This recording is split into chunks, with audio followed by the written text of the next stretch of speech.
Councillor Russell Perrin, leader of Harlow Council. 5 years ago, Harlow Council and Your Harlow project on why people came to Harlow, focusing on the stories of people coming from London. And are you're part of that story, aren't you, in many ways? Indirectly, my family came from the East End of London. My grandfather and my grandmother moved out to Harlow. They're one of the first generation to move out, and my granddad was a builder, and he was involved in many of the projects around the town, particularly Hughes Tower, some of the estates, and he was involved in the self-build over the other side of the town. There's loads of people with stories like that, and my father also did the same, and my uncles. So we're very much steeped in Harlow and very much part of that coming out of London for a better life. And the better life is the key, but you also must feel almost metaphorically, but also literally, part of the fabric of Harlow, aren't you? Your family. I suppose so, but there'll be thousands of other people, tens of thousands of other people that say the same. I just happen to have a very particular job, and no more or less important than anybody else. But yeah, we're very much part of the fabric of Harlow. But here we are in 2022, and our project in 2022 is to look at the changing nature of Harlow. The people from Afghanistan to Zimbabwe all have come here to Harlow, and that's something to celebrate, isn't it?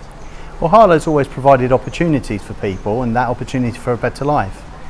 And that's what makes Harlow such a draw. It's a wonderful place to live, it's really green, and we're really keen to make sure that we keep that greenness in Harlow, and providing people with a nice place to work, a nice place to live, nice schools, parks. It's a very open, very family friendly place, and I can see the draw and appeal to many people.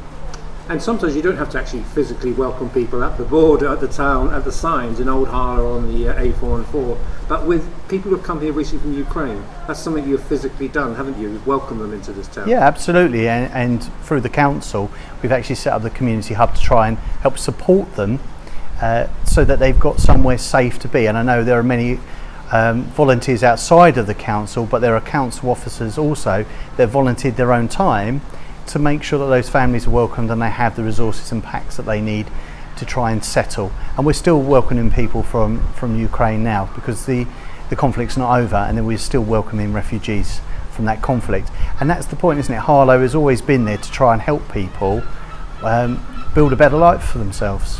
And do you see sometimes we have different news items, things like the work that David Simmons does with the Changing Lives Football Club? There's all sorts of groups of people coming together, and that has, you could go to Celebrate Harlow events, you could go to Harlow Museum. There's lots being celebrated as one community.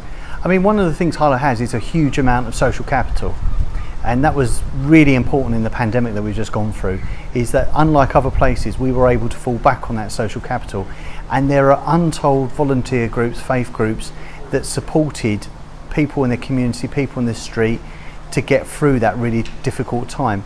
And the council was able to work with huge numbers of those groups to try and support people.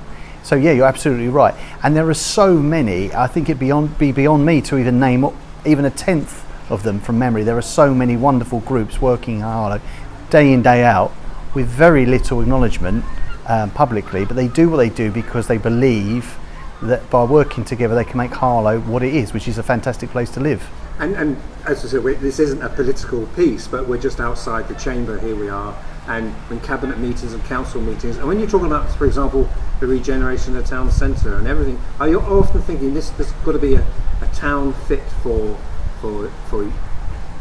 new people coming here, for young people living here and stay here? Is that always on your mind?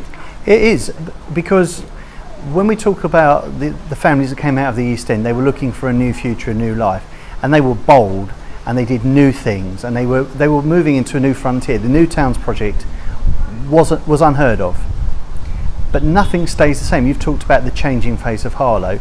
Nothing stays still, and that's why, without getting too political, as you rightly say, my administration is administration of regeneration, and that's why I nicknamed it the Easter Day administration, because what we're trying to do is give Harlow a fresh look, a fresh feel for the next 75 years, so that families can continue, new and old, can continue to enjoy living here and play their very important part in our society.